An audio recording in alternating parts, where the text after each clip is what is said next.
Hello and welcome to our special coverage of the Russian invasion of Ukraine. I'm Ladi Akiridoluale. The headlines. Ukrainian President Volodymyr Zelensky says Russia is planning a protracted drone campaign to exhaust Ukraine. And Ukraine claims Russia's war has cost $35 billion in ecological damages. A newly installed Israeli Foreign Minister Eli Cohen says Israel is formulating a responsible policy towards Ukraine.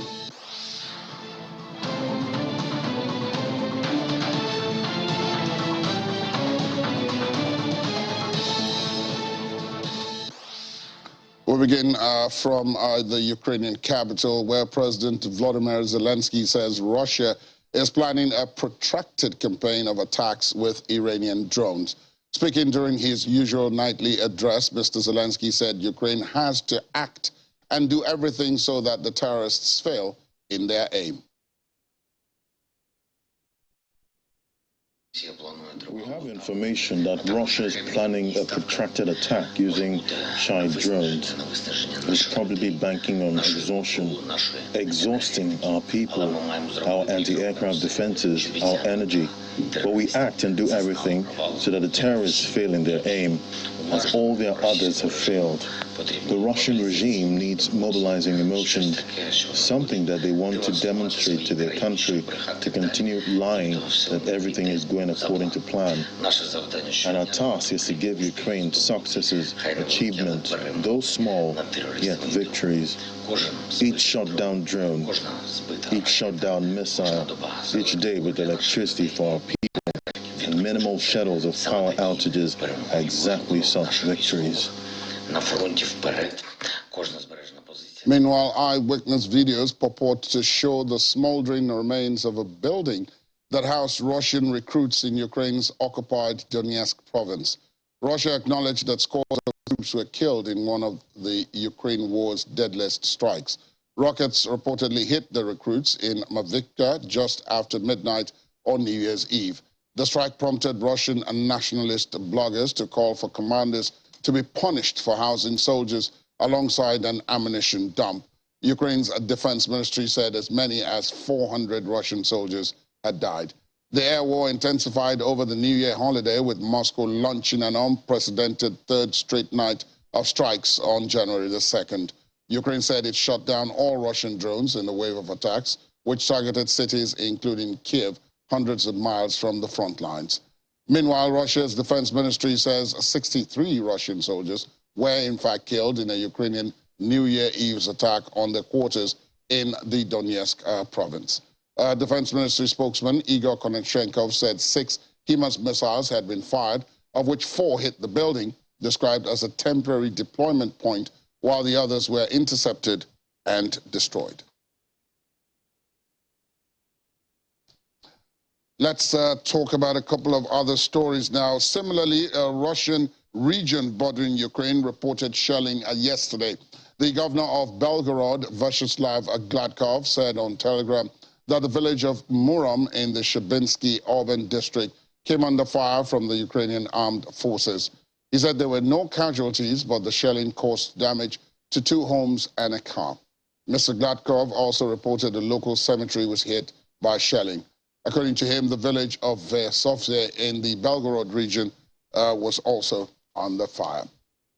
In another development, and outside of Ukraine, Israel's foreign minister Eli Cohen has signaled that Tel Aviv will be making fewer public statements regarding the ongoing Russia-Ukraine conflict, but confirmed that its, quote, significant humanitarian aid to Kiev will continue. He said that his ministry is preparing a detailed advisory to be sent to the new cabinet in order to formulate a responsible policy. A spokesperson for the newly reinstated Prime Minister Benjamin Netanyahu's government said the Prime Minister has yet to finalize his policy on Ukraine. Relations between Russia and Israel soured following the launch of Moscow's offensive in February. Former Israeli Prime Minister Yair Lapid took a hard stance on the conflict, condemning Moscow publicly and accusing its forces of committing war crimes in Ukraine. And Ukrainian Defense Minister Oleksiy Rezhnikov says the damage to Ukrainian ecology caused by Russia's invasion is estimated at $35.3 billion. Millions of hectares of nature preserves are under threat. Article 55 of Protocol 1, that's the protection of victims of international armed conflicts, prohibits waging war versus the natural environment by way of reprisals, but Russia doesn't care, according to Mr. Rojnikov, referencing a 1977 amendment protocol to the Geneva Conventions. Ukraine's Ministry of Environmental Protection and Natural Resources said in a Facebook post that the conduct of hostilities deepens the climate crisis, causing significant emissions of carbon dioxide and other greenhouse gases into the atmosphere. According to the latest calculations of the ministry, the war has directly led to the emission of 33 million tons of greenhouse gases. The ministry broke that figure down, listing the estimated emissions from combat, the movement of internally displaced people, and fires in that country. And staying with the Ukrainian Ministry of Defense, the ministry says a Ukrainian film editor, Viktor Onyetsko, has been killed on the front lines. The Defense Ministry said in a tribute on social media, quote, "So many brave and talented Ukrainians are sacrificing their lives in this war against the hordes of darkness to protect their homeland. May the light of the memory of our heroes shine eternally." Mr. Onyetsko worked on Ukrainian films, including The Stronghold, The Rising Hawk, and Vidania. His wife, Olga Berzil, said, "My heart will forever remain in the terrible year 2022 because you stayed there. My hero, my love, my everything. I don't know how to live and breathe without you.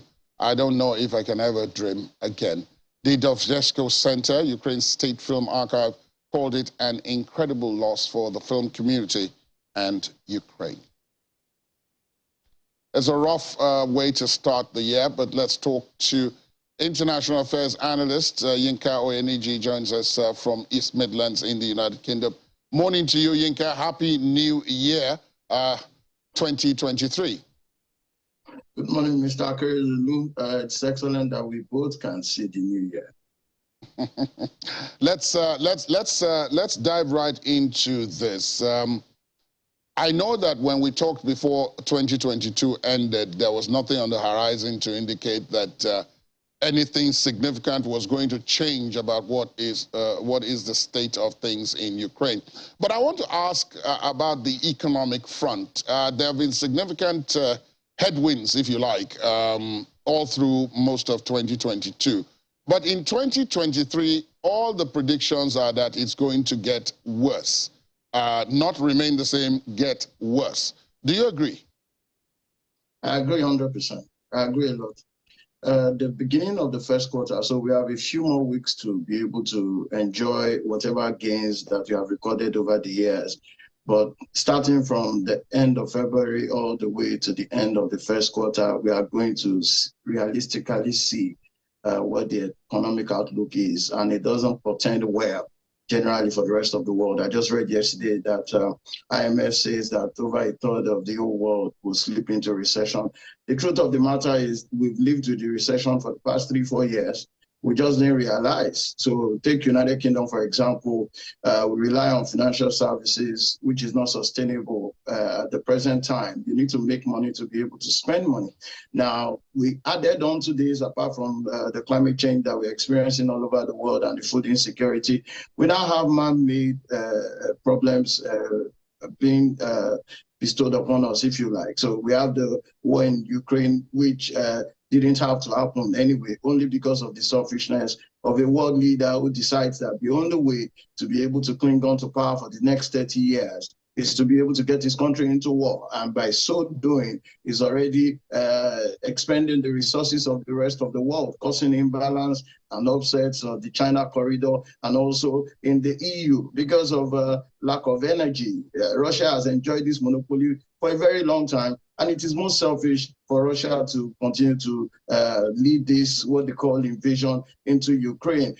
Coupled with that is the Brexit, okay? The United Kingdom would have continued to enjoy far more support from the EU, were it still in the EU, but the rest of Britain just thought we wanted to leave the EU a few years ago. And if you bring all of this together, the world is at a combustion point. And well, Africa possibly looks like the most promising at this time. So the economic outlook is indeed very gloomy. We need peace to be able to rebuild again. You talked about two things that I want to take you up on. The first, of course, is that you said Africa looks like it's the most promising. But then Africa itself has its own challenges, which have predated the war in Ukraine. And some of these challenges are also quite significant. But on the other hand, I was also reading just a couple of hours ago that in the UK, where you are, a formal announcement was made indicating that that the United Kingdom has stopped the importation of Russian oil, and that it is on track to stop the importation of LNG as well.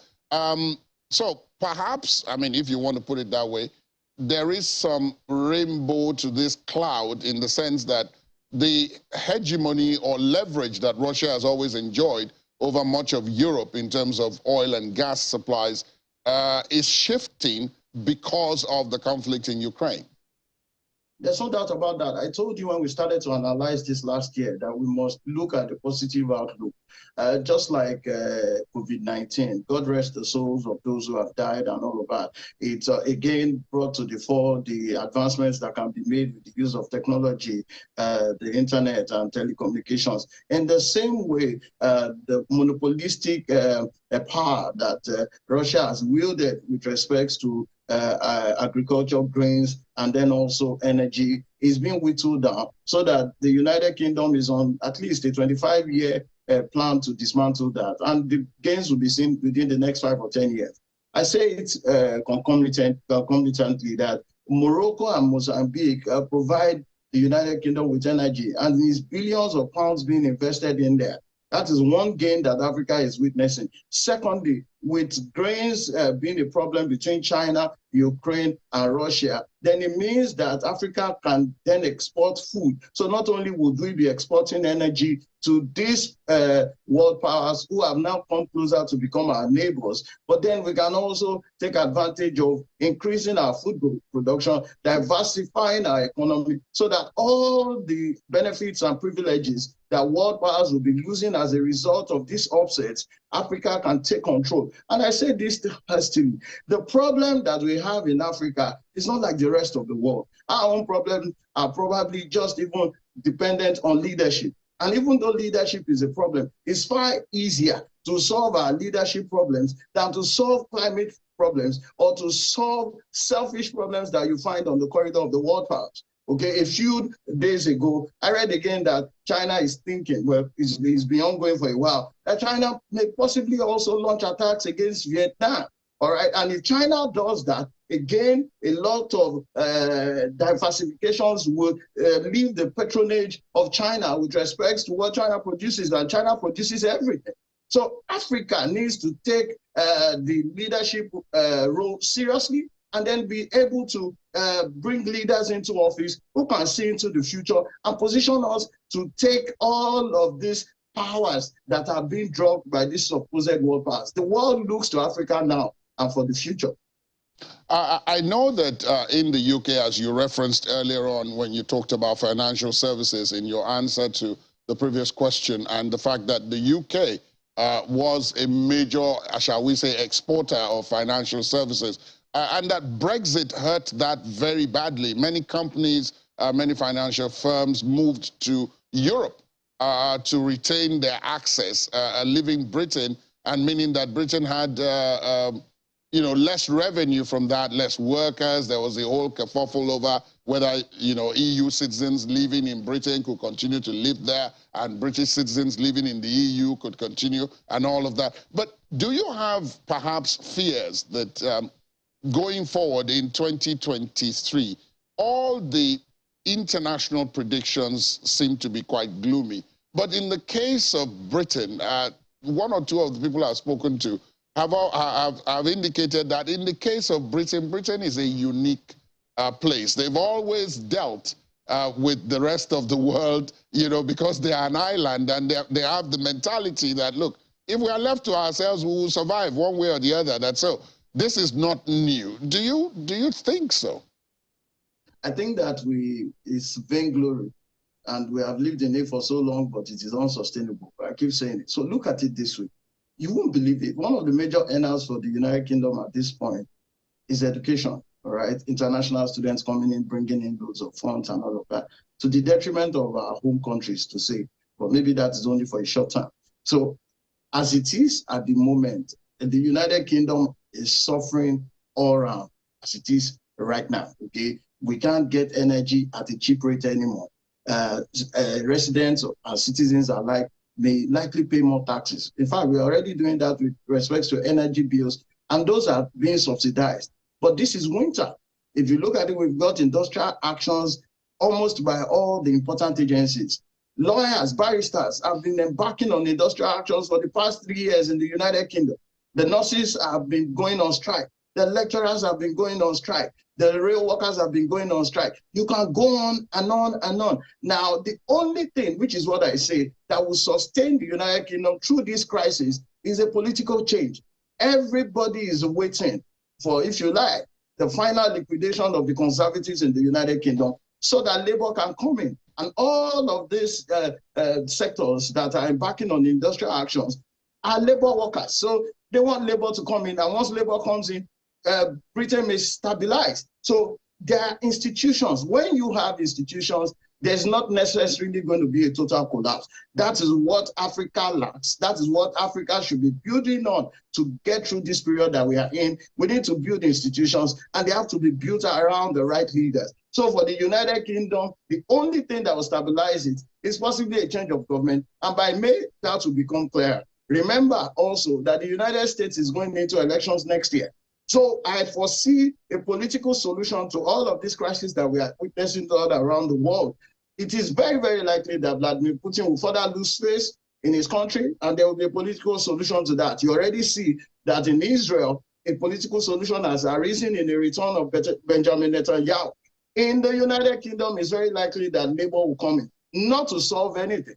Rishi Sunak already told us in his New Year message that all the problems of Britain will not go away. We know that for a fact. In Ireland, there's already a crisis in SNP. So the rest of the world will have to find a political answer to the economic crisis that is sure to come down hard by the end of the first quarter of 2023. You can be sure that we will be keeping in touch with you as all these developments unfold in this year, 2023. Yinka Oyeniji, thank you so much for your time, and do continue to stay safe out there in the UK. Thank you very much, Ali. After the break, Ukraine waiting for first portion of $19 billion EU aid package. Join us again.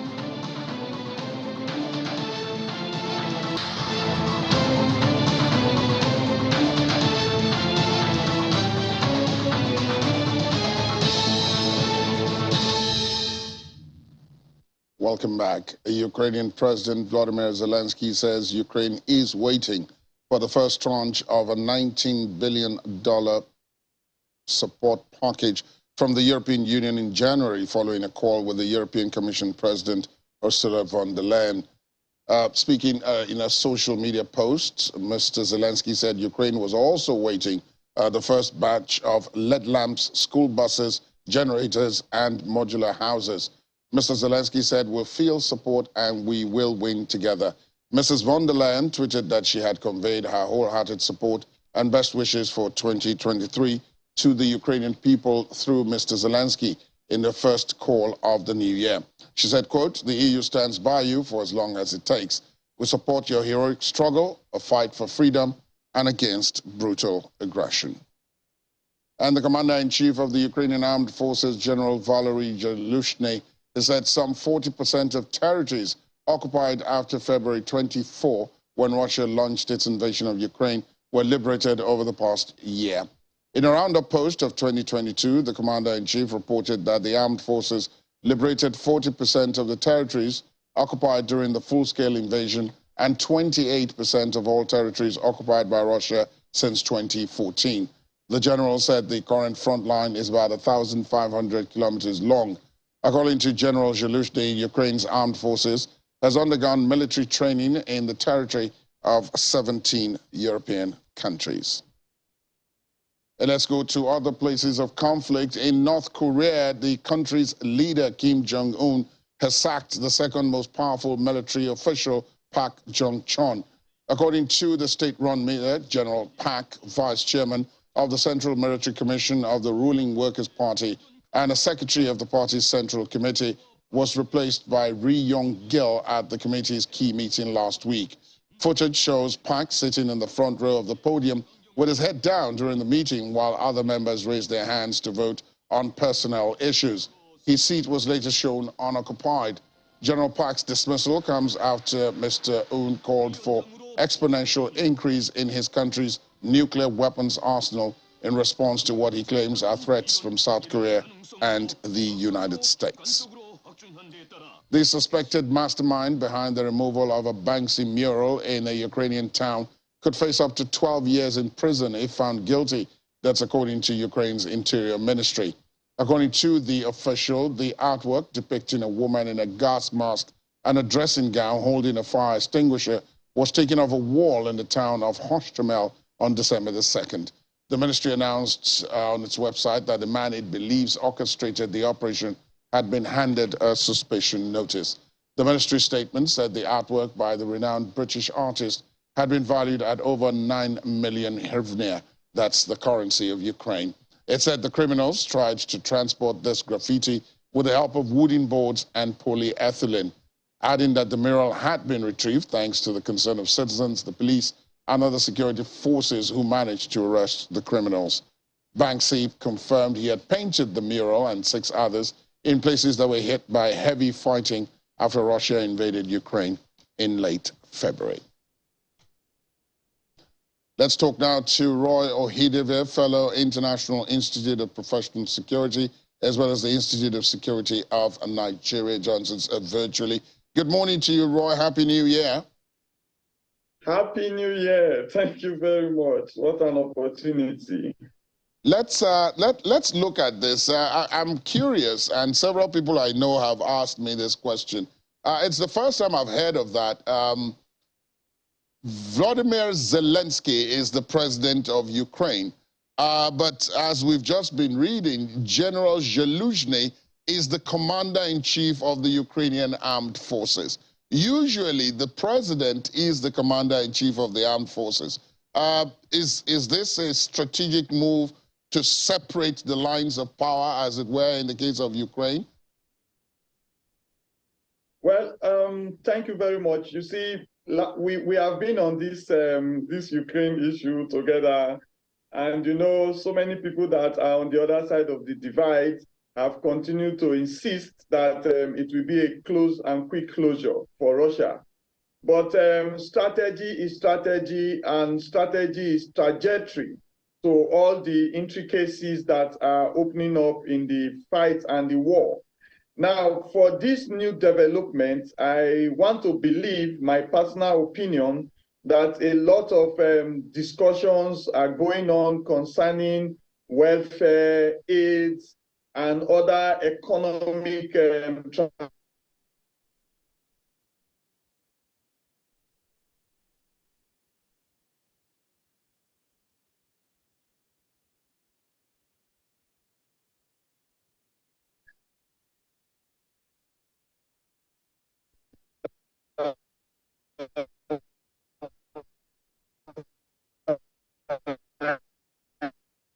engaging the president.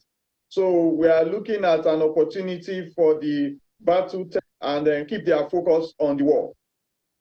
The other thing, of course, is coming to the conflict itself. We have visuals there of ammunition being dragged. And there are those who have pointed out that at some point both sides will be exhausted.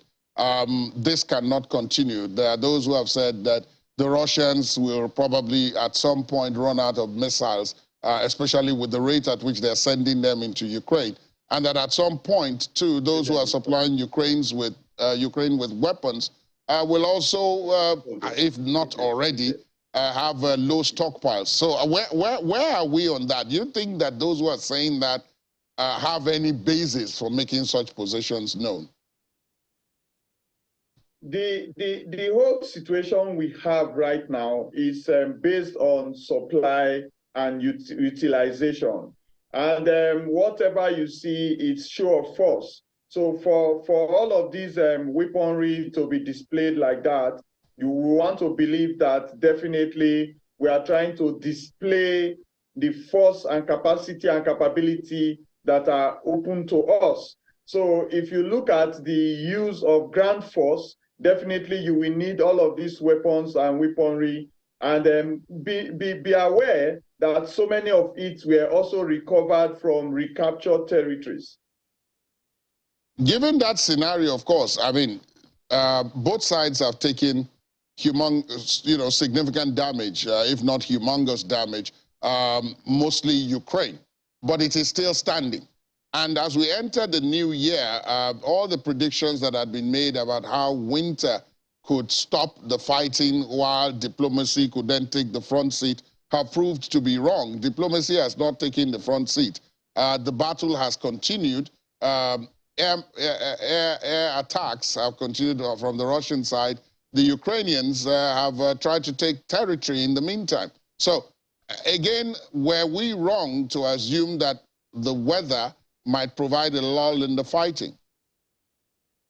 Yes, I think where the disconnect about roundtable discussion is coming from is the deception Russia is getting currently from those that are perceived as their sympathizers, and a lot of chunk of economy commitment is going away from Russia.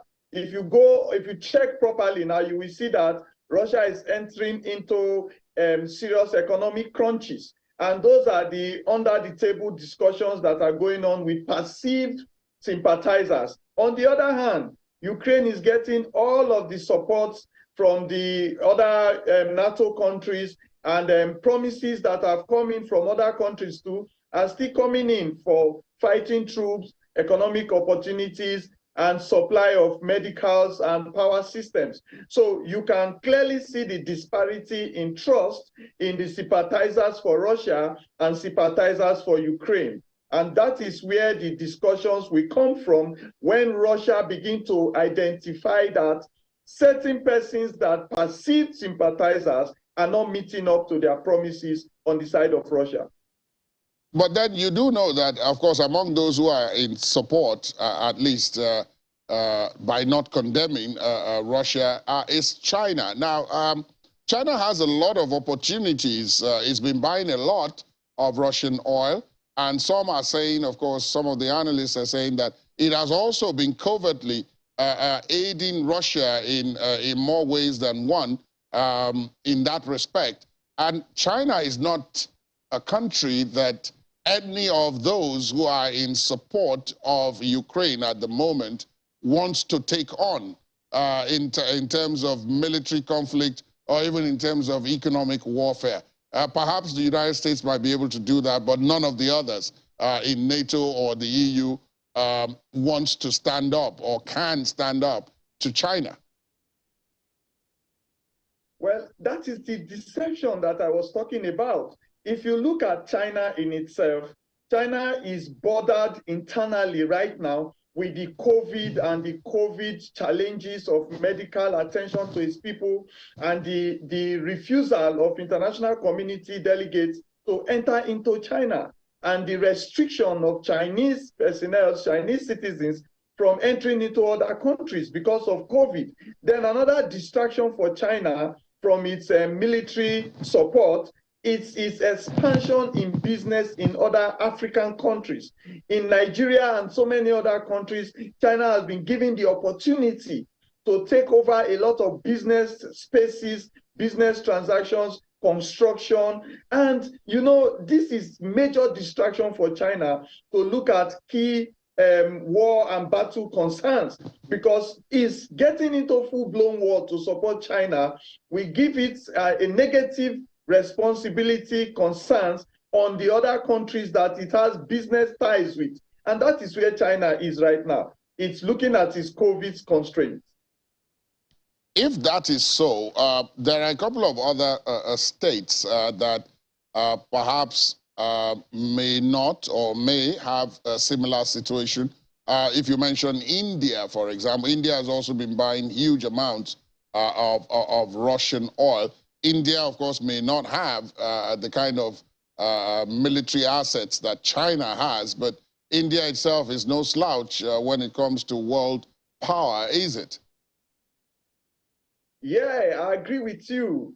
But I want to assure you that globally, it has been checked and approved and agreed by so many portals that India has a lot of similar cultural ties with Africa and other African countries. So you can clearly see that India's opportunity to exploit its economic enhancement, all of these discussions are basically dragged towards economic enhancement, economic stability.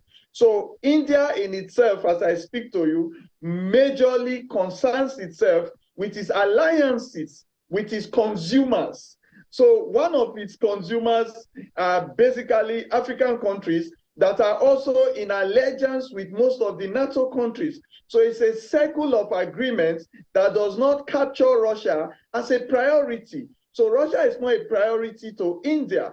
It can source its oil, it can also source its oil and raw materials from other parts of the world. So I'm looking at the deception of alliances for Russia currently.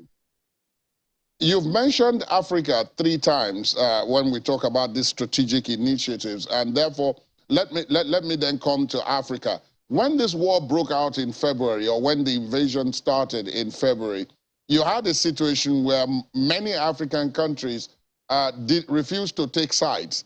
They didn't openly support Russia, and they didn't openly support Ukraine. Many of them decided to remain on the sidelines, as it were. So I'm wondering how that fits into the matrix that you've conducted or you've constructed in terms of how this is playing out. Economically, the African countries don't want to lose out. So perhaps that was what was driving their non-alliance, if you want to call it that. Well, you see, African countries right now, they are in a quagmire of development. And Africa is a well of enriched resources, but the production line are constrained. So for production lines to be active and for African countries to be able to sell their raw materials, they need alliances with production nations. Production nations, China, India, all of those other countries, the consuming nations also, and production nations. So for Africa, we have a wealth of resources, but we are still not strengthened towards production. So whatever we are standing on is conceived within individual perception. So West Africa, North Africa, East Africa, Nigeria, Ghana, South Africa, everyone has individual interests, and they must protect those individual interests by virtue of their alliances with their consuming nations and their production nations. So these 3 angles is putting a lot of individual comments where Africa is preferably standing on the fence, not to fall at the wrong side of any of its consuming nations and production nations. But then that also means that Africa is, I don't want to use the word irrelevant, but not playing a key part in what is happening. Africa only comes up for discussion when either of the parties involved want to talk about where they can go as alternatives. But in terms of key players of what's happening currently, they are not part of the discussion. Well, you see, Africa is very relevant. Africa is relevant on the areas of deployment of personnel. If there is any war in any country today, I assure you that a lot of people from Africa that are currently refugees in so many other countries, a lot of people from Africa that are currently itching to elope from the country to countries of choice will be happy to take up arms and wear the uniforms of any other country to go and fight. Don't forget, When this February, when this Ukraine and Russia issue came up, Africans were ready to go. Nigerians were ready to go, especially some of the trained veterans, dismissed personnel from different countries, those that abandoned service due to lack of care and then command and control. They were ready to go. Another thing, you know that they are not throwing Africa away in the world triangle and the metrics, is that Africans hold key positions in foreign militaries. If you go to the US military as we speak, there are Nigerians and Africans that are commanders of battleships, that are airborne, trained on pilots and combat planes attack. There are Nigerians in all other Africans, in all other nations' military.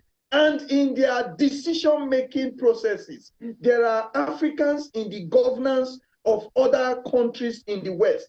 You remember Obama was also once a president. So we have Africans that are relevant. We have an Africa that is relevant, depending on how you look our battle inputs and our relevance in war battles and war of the countries. Indeed, Mr. Oideve Roy, thank you so much for that perspective. We'll come back and discuss a bit more about some of the key lessons that Africa can draw from this conflict in a subsequent discussion. But just time for me to say a Happy New Year once again, and do continue to stay safe out there. Thank you for your time. Yeah. And when we return, China's GDP growth is estimated to be at least 4.4% in 2022. But COVID misery looms. Details in a moment. Please stay on with us.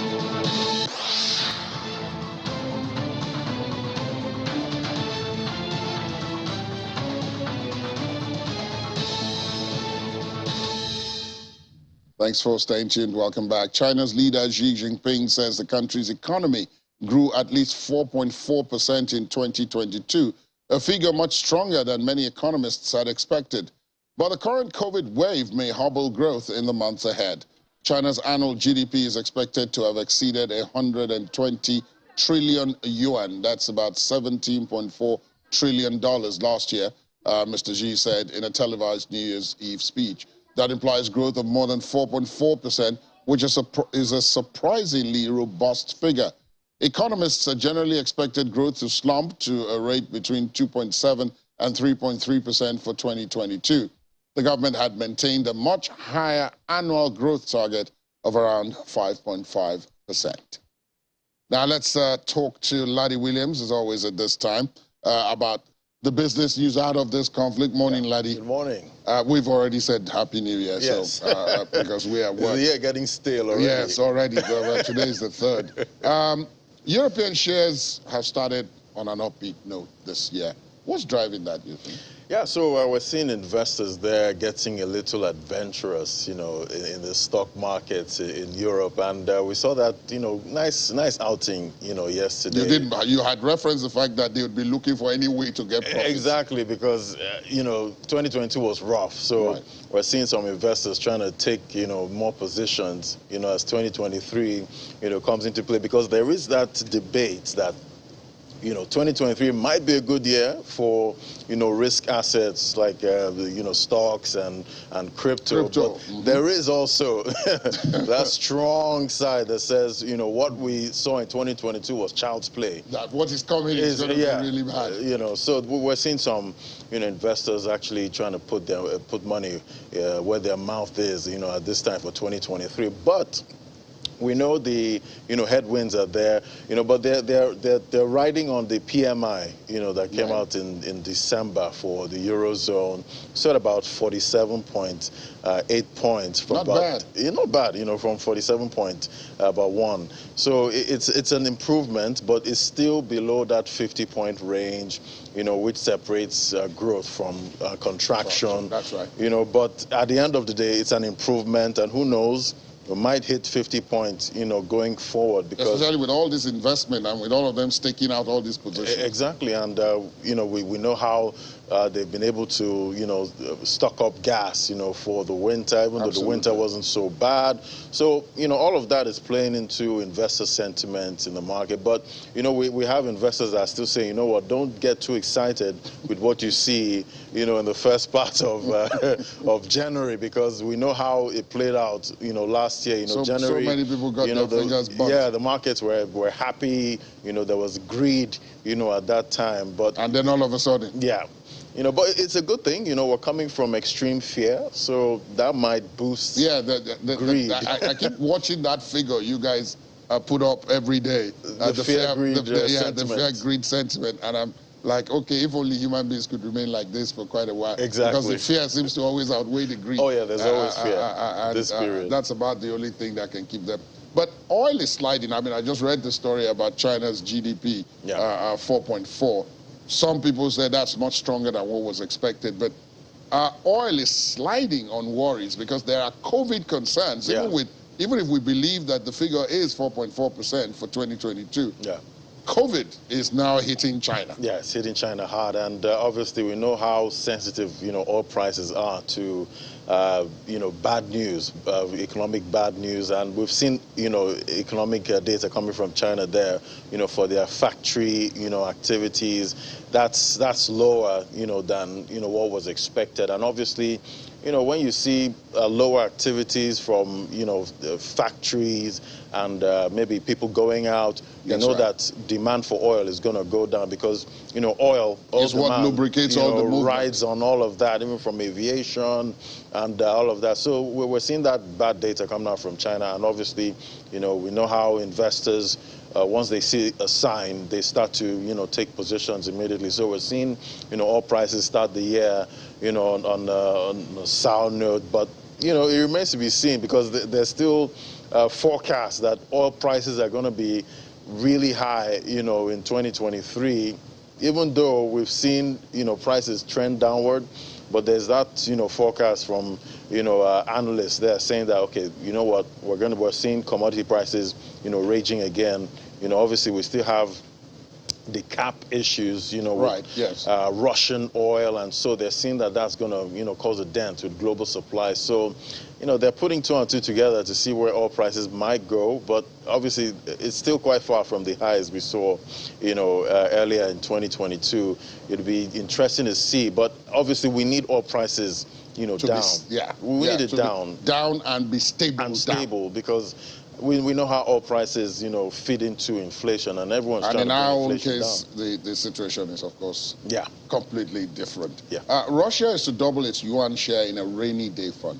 Now, whose fund is that? Is that the Russian fund? Yeah, the Russian fund. Okay, so the Russian rainy day fund. Exactly. So isn't this risky? They're placing a lot of bets on the yuan. Yeah, analysts have, said that is quite risky, because obviously we know everyone trusts the U.S. dollar, when it comes to having that rainy day fund and, stocking up your foreign reserves. But we've seen that de-dollarization drive from China, from Russia, and we're seeing that play into even their national wealth fund. That's where, most of the excess funds from oil, their oil exports, they go automatically. It's quite a big one, over $100 billion there. And obviously they have the US dollar had a great percentage of that fund, the euro, but now we've seen them drive that down, drastically. And so now they're looking at increasing the yuan percentage to about 60%. Whoa. Double from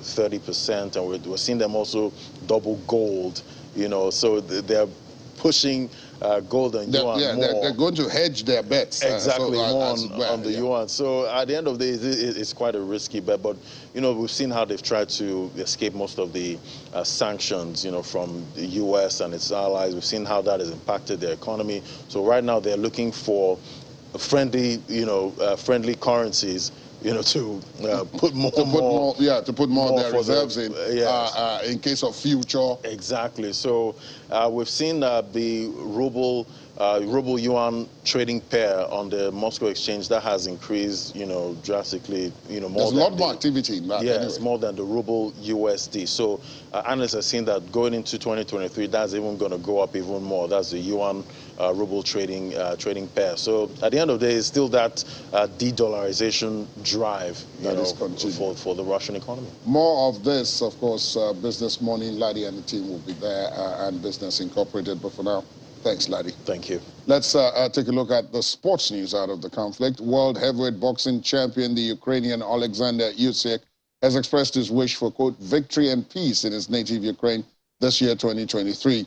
The 36-year-old, who was born in Crimea, delivered his video message posted on Instagram from the city of Yevpatoria on the peninsula, where he said, "We are waiting for the armed forces of Ukraine."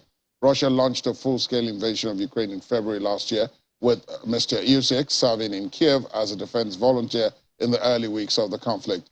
He underlined his support for Ukraine in his New Year message, referencing the colors of the Ukrainian flag by adding, "Power has color, and it's yellow-blue." Mr. Usyk retained his WBA, IBF, and WBO titles in the heavyweight division with a split decision victory over the Nigerian Briton Anthony Joshua. He's expected to face WBC heavyweight title holder Tyson Fury in an undisputed championship fight later on this year. And former Ukrainian tennis players Sergei Stakhovsky and Alexander Dolgopolov are preparing to return to the front lines in the war against Russia as the tennis season begins.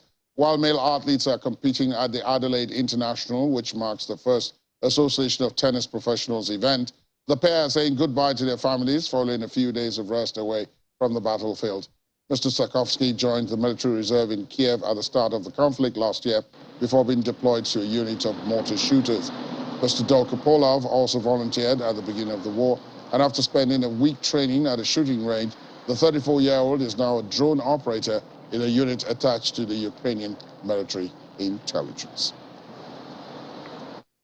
That's our program this morning. Thanks for being with us. My name is Laddie Akere-Duluale. Do go out there and have yourselves a pleasant first working day of 2023. Good morning.